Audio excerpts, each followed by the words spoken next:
engine running. Absolute genius. Get this. Welcome. This is the show where we bring you Science. What that essentially means is discoveries, Advances. Questions. Research. technology. Unbelievable. Without further ado, This is The Naked Scientists. Hello, welcome to this week's Naked Scientists, the show where we strive to bring you the latest breakthroughs in science, technology and medicine. I'm Chris Smith, and coming up, a vaccine developed by Cambridge scientists to help you build immunity against infections that may not even exist yet. Also, why you might not have to lick a toad to alleviate depression in the future. And the super-Earth exoplanet called 55 Cancri E. Space scientists have discovered their first rocky planet with an atmosphere around a nearby star. From Cambridge University's Institute of Continuing Education, this is The Naked Scientists.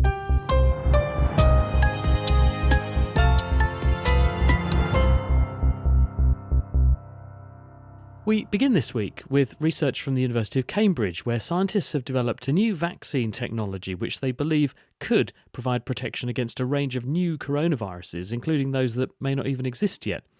It's hoped that the discovery could help to curb future pandemics. And it works by gluing key pieces of the virus outer coat that are shared by many different members of the virus family onto injected nanoparticles. These train the immune system to recognise them. Here's Rory Hills from the University of Cambridge's Department of Pharmacology. There are a variety of other coronaviruses in the same family that are lurking in bats and pangolins and other mammals that have the chance to cross over to humans. And so our vision is to have a vaccine that can protect against those before they've actually crossed over into humans.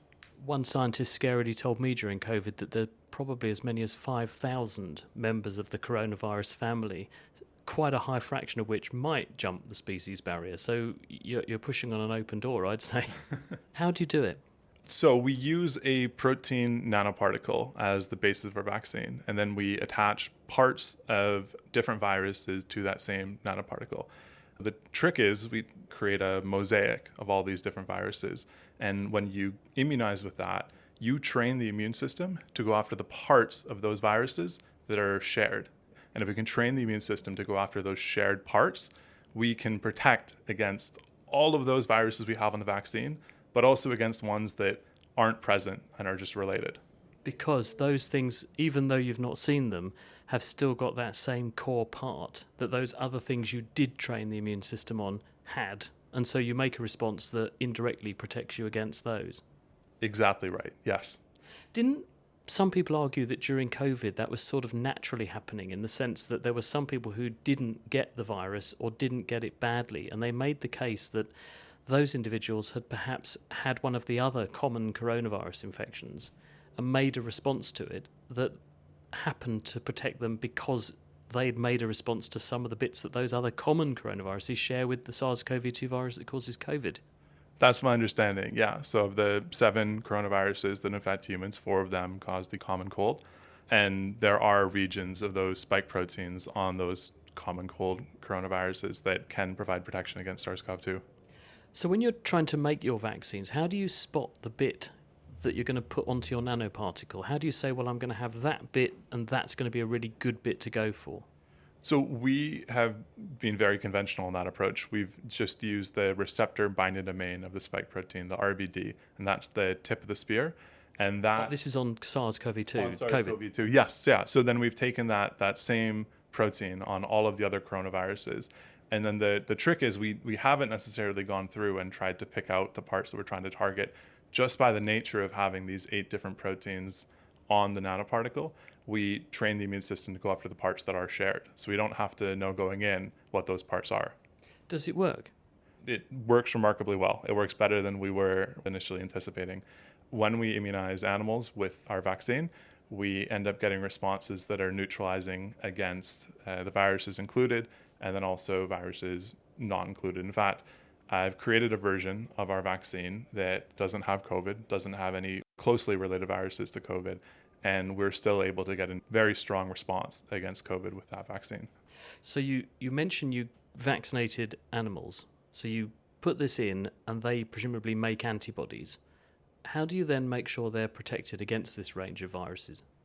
So there's 3 main outputs. The first one is the easiest one. That's just making sure that the antibodies that they make bind the proteins that the virus produces. We use something called an ELISA for that. The second one is called a pseudovirus neutralization assay. So we have essentially a modified version of the virus that's not dangerous.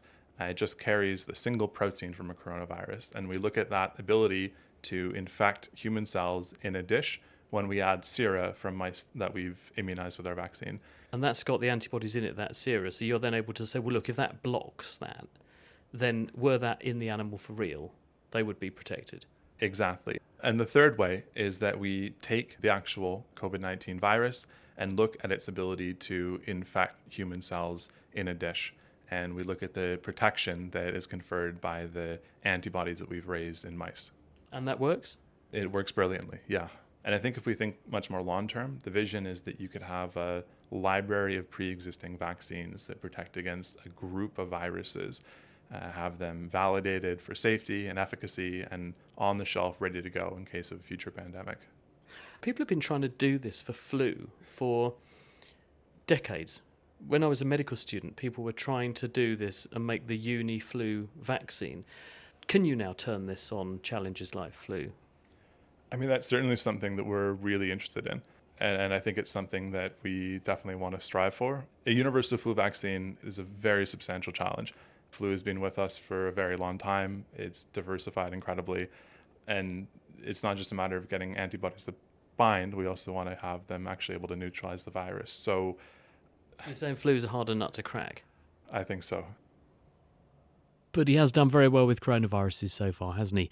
That was Rory Hills, and his study has just come out in the journal Nature Nanotechnology.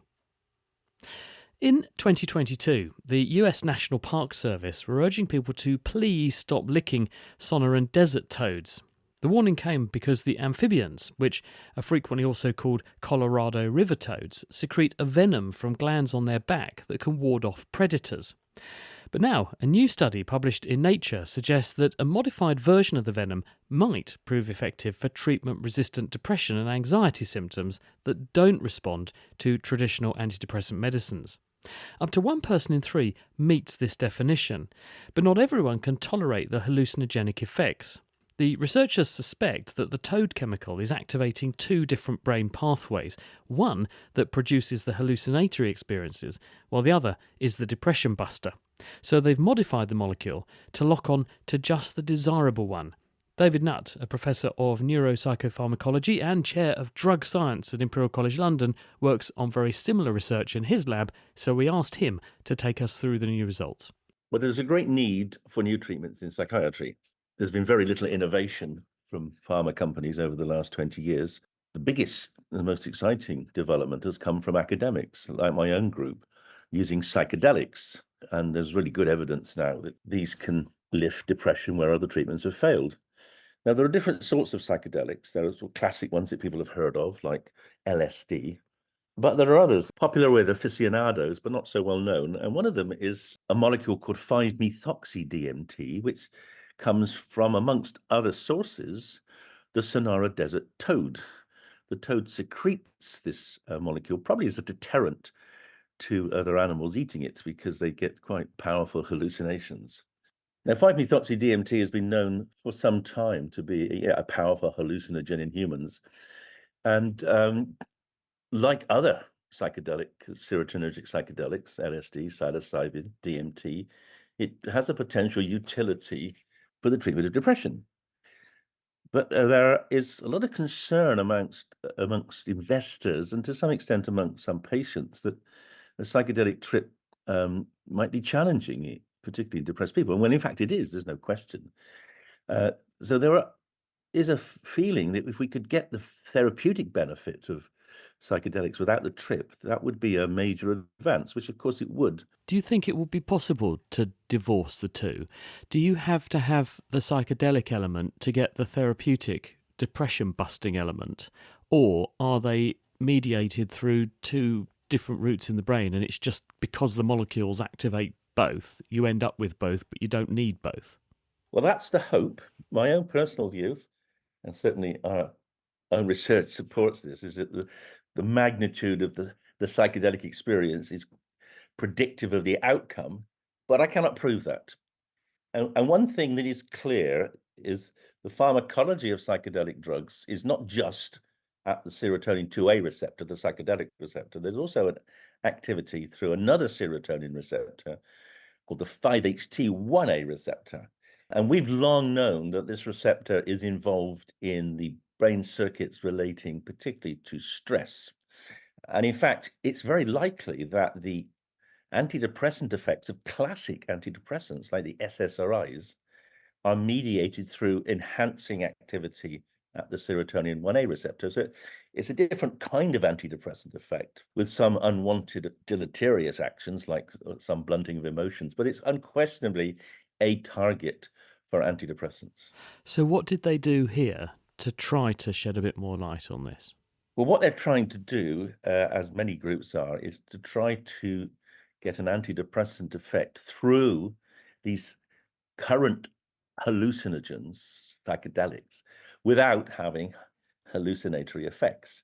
So they have taken this 5-methoxy dimethyltryptamine molecule and they have put it through a very sophisticated and very beautiful series of in silico receptor interactions, looking at how the molecule and variants of the molecule, predicted variants of the molecule, chemical variants, will interact with the protein structure of the receptor. And it's extremely high quality, which you might call molecular chemical pharmacology. And from that, they've come up with a couple of molecules which have specific activity at the 1A receptor, but without activity at the 5-HT2A receptor. So they have taken the toad venom and turned it into something that is not hallucinogenic, but they believe may still be antidepressant. And is this purely still in the mind's eye of a computer, or have they actually got the molecule and have they put it into a brain yet? Well, they've definitely got the molecules and they've definitely put them into mice and they've definitely shown some impact on tests of depression and anxiety. They have shown that. So the next step, I suppose, then, is to go the sort of route that you and others have gone, which is to start physically testing this in real life patients to see if you still get this therapeutic effect without the scary hallucinogenic effects. That is the next step. The problem is the compound they have invented is very similar to a compound that was made by Dufar, a drug company that's no longer with us, with exactly the same theory 30 years ago. And it didn't work very well in depression, had quite a lot of side effects. So I think it's pretty implausible, frankly, that their new molecules are going to have any real clinical benefit. But of course, it has to be tested, and I may be wrong. And of course, there are people who don't rely on pharmaceutical companies. They go to the source itself because there is a trend of people licking toads and have done for centuries, possibly, to get these effects. That's true, isn't it? That is true, but I want to say, please don't ever use 5-methoxy-DMT from a toad. People seeking out 5-MeO, as we call it, should not source it from the toad. It can be sourced from plants. So please do not use the toad. Otherwise, the toads will be extinct. The second thing is people using 5-methoxy are doing so because it produces a very powerful, rather strange, slightly different hallucinatory effects to psilocybin and LSD. And we're currently studying that. No one's actually ever done a brain imaging study of the 5-MeO yet. So we're starting that at Imperial literally this week. We'll find out whether it does have the same signatures in the brain as other 5-HT2A agonists. But what you cannot get is you cannot get from a toad or anything else, any other living species, the molecule that they're testing. This is a fluorinated molecule. It's not made in nature. And so you cannot get what they're getting. It has to be made in a lab. Fascinating story, isn't it? David Nutt there. That study has just come out in the journal Nature. The Naked Scientists podcast is produced in association with Spitfire, cost-effective voice, internet and IP engineering services for UK businesses. Find out how Spitfire can empower your company at spitfire.co.uk. Music in the programme is sponsored by Epidemic Sound, perfect music for audio and video productions. You're listening to The Naked Scientists with me, Chris Smith. On the way, what the James Webb Space Telescope has revealed about a super-Earth exoplanet. Before that, though, archaeologists have found that during the Middle Ages, leprosy was transmitting between red squirrels and humans. This was revealed following a study of squirrel bones and human remains in the English city of Winchester. I've been speaking to Sarah Inskip, who's a bioarchaeologist at the University of Leicester and co-authored the new study. About 8 years ago, people found that modern British red squirrels were infected with a strain of leprosy that had infected humans in medieval England.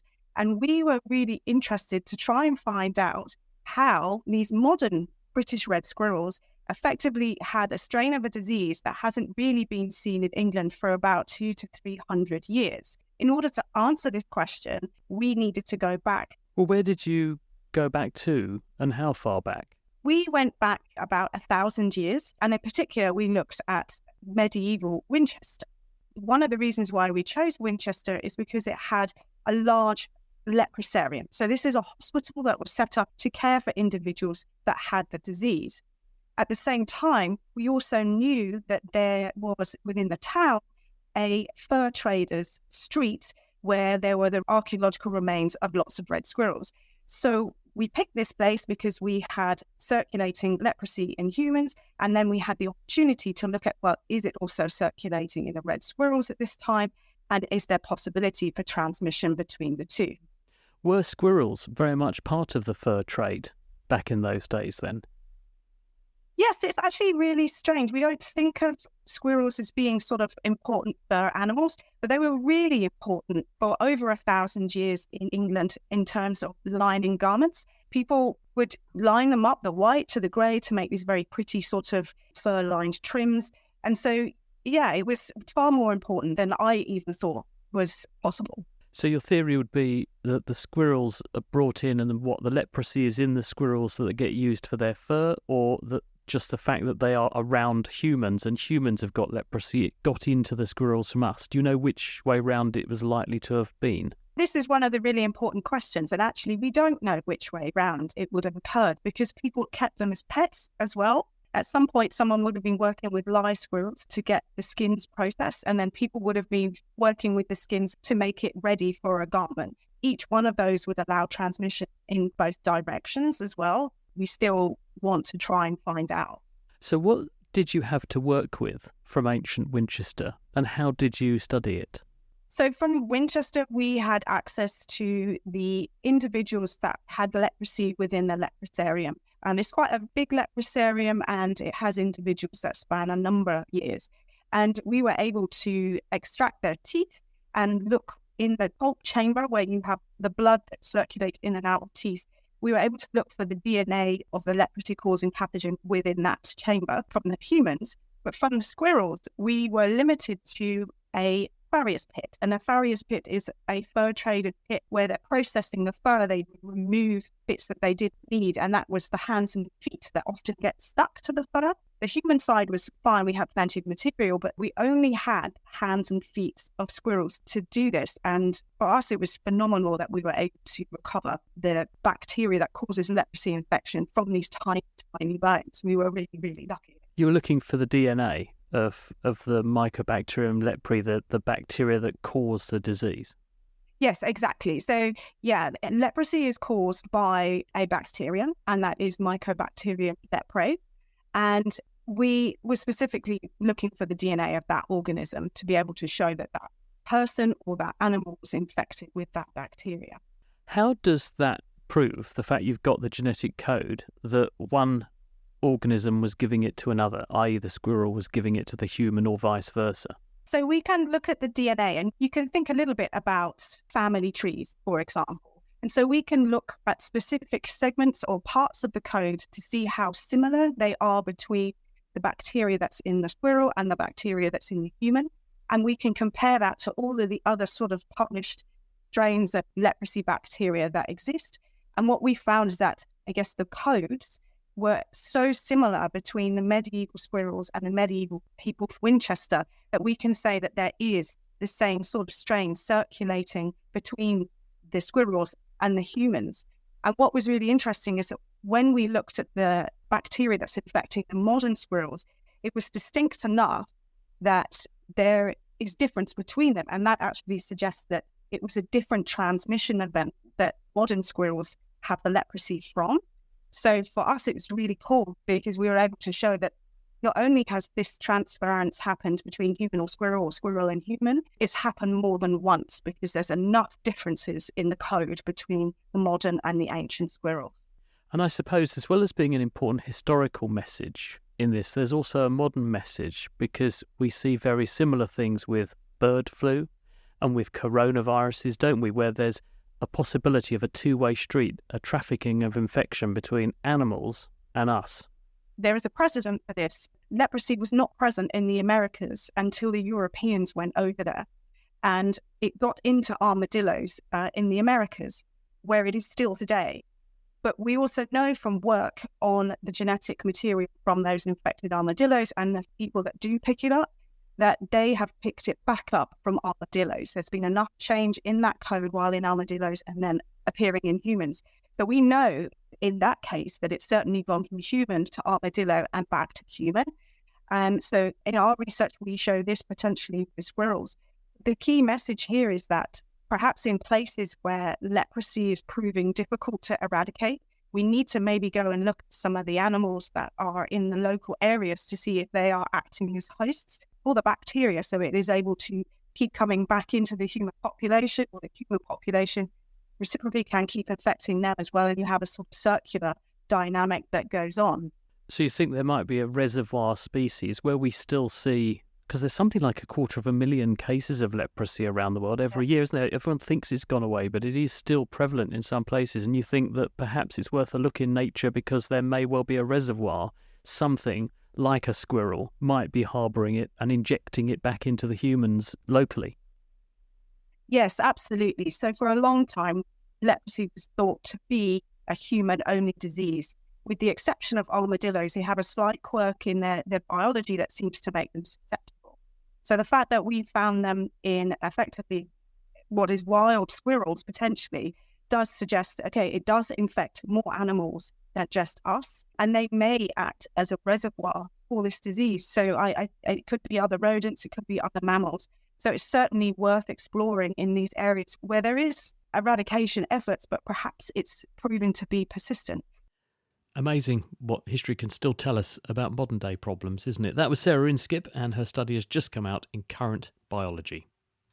Well, we're going up into space now, and a new study that's involving the James Webb Space Telescope has found a so-called exoplanet, in other words, a planet orbiting a star outside our own solar system, with what looks like a thick atmosphere around it. Now, this is the first time that anyone has discovered a rocky planet with an atmosphere.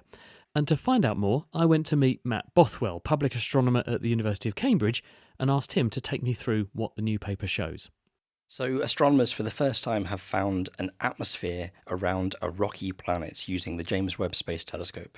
It's orbiting a star called 55 Cancri in the slightly ridiculous naming system astronomers use. The planet is 55 Cancri E. It's about 40 light years away or so. And what do we know about the planet itself? It's a terrible place to live, we know that for sure. It's a super Earth, about 10 times the mass of Earth. It's a roughly rocky planet, although rocky is probably the wrong word to use. It's so close to its parent star, this planet is certainly a molten blob of lava. It's about a 25th of Mercury's distance to the Sun. This thing is so close to its star, it whizzes around once every 17 hours. So yeah, it's a planet that's made of rock, but yeah, think of a molten blob of lava whizzing around a sun-like star. How do we know it's got an atmosphere then? Yeah, that's a good question. So the team used this very interesting technique called a secondary eclipse. So listeners might have heard of planetary transits. That's when a planet goes in front of a star, and from the missing starlight, that tells you about the planet. In this case, they use the planet going round the back of the star. And the way that can tell us about the planet is that if you imagine the planet just to the side of the star, our telescope will pick up the combined light of the planet and the star all at once. And then when the planet dips behind the star, at that point we only get the starlight. And by comparing the before and after, the planet plus the star compared to just the star, we can subtract one from the other and get our best guess at what the light from the planet is doing. So how does that light tell you there's an atmosphere there? And how does it tell you what's in the atmosphere? And indeed, can it? It can. I think the answer is do some quite complicated modeling. Traditionally in astronomy, when we look at things, we're looking for spectral lines, like these characteristic fingerprints of particular atoms and molecules. That's not what's been done here. So here the team have made some complex models of this planet's atmosphere and tried to reproduce what they saw in this planet's light using this secondary eclipse technique. The best model that fit to the data is a complex mix of carbon dioxide and carbon monoxide. So we think that's what's going on. I understand why you said it's not a home from home now. Not only is it roasting hot and hot enough to melt metal, it's also got an atmosphere that sounds pretty horrible.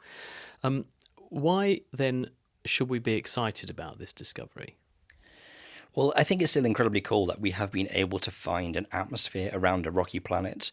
The holy grail for this whole area of science is, of course, discovering life around, like life living on an Earth-like planet. And a big step in that direction is the ability to find atmospheres around rocky planets. And so, yeah, even though this one might not be your ideal holiday destination, I think it's a huge step in the right direction. It's also not that far away, in the sense that 40 light years away, which is where we think it is in space terms just around the corner. So does that give us any clues as to the likelihood of finding planets that fit the bill that you've just outlined? How likely it will be, how frequently they are out there? That's a very good question. It's one of the hot things that exoplanet scientists talk about a lot. There's the parameter which we call eta Earth, which is the fraction of stars that have an Earth-like planet. I think the best guess right now is somewhere between 30 and 50% of stars having something roughly Earth-like. Proxima Centauri, for example, our next-door neighbour in space, has a pretty Earth-like planet. So, yeah, I think the good news is that these things are pretty common. So watch this space. That study on 55 Cancri E has just come out in the journal Nature. My thanks to the University of Cambridge's Matt Bothwell for talking us through it. Well, now it's time to delve into some organic chemistry and a very interesting question of the week, courtesy of James Titko. Thanks, Chris. This week's question comes in from listener Jimmy. Why is new plastic flexible, but old plastic brittle? Well, Jimmy, thanks for this question. There are, of course, lots of different types of plastic. Some we want to be flexible, as in a plastic bag, or some we want to stay rigid, like a plastic bottle. To start answering your question, we need to understand what accounts for these different properties. And to help me, I've enlisted the help of Philip Broadwith from Chemistry World. Plastics are polymers. That means they have molecules that are long chains inside them. If you want those polymers to be flexible, those chains need to be able to move over each other when you apply a force. They don't stay still. You can do that in a few different ways. You can either make the chain molecules branched and twiggy. That means they can't pack together so tightly, which means that there's a bit of space between them for them to move as you apply a force. Or some polymers, like silicones, have bonds between the chains, which change how rigid they are. If you think about silicone, you can have it as a kind of almost a paste or liquid when you squeeze your bathroom sealant out of the tube. But then as it cures, what's happening is there's more bonds being made between the chains. So the polymer gets harder and more rigid into a kind of rubbery state. But for the same polymer, if you take it even higher and make more links between the chains, you can make it into a completely rigid polymer. So that's called cross-linking. So the more cross-linking you have, the more rigid the polymer is going to be. The other way that you can do it is to add an additive called a plasticizer, which sits in between the chains and acts almost like a lubricant. There's lots of different types of plasticizer, but the most common one that people will encounter is in PVC. So if you think about window frames, they're made of unplasticized PVC. They're quite rigid. There's not very much plasticizer inside them. But if you think about softer PVC, like the fake leather that you might have clothes or furniture made out of, or things like Barbie dolls, with its kind of soft PVC, that will have a lot more plasticizer in it. Now, under our forum post on this question over at nakedscientist.com/forum, user Alan suggests that exposure to heat and UV radiation can change bendy plastics to brittle over time. Is he right to say that? And if so, why? Yeah, that's exactly what's happening. Environmental conditions, heat, light, oxygen, all cause chemical reactions within the polymer. Those chemical reactions might break the chains down, which might make them more rigid or crumbly. It might make more crosslinks between the chains, which is going to make them more rigid.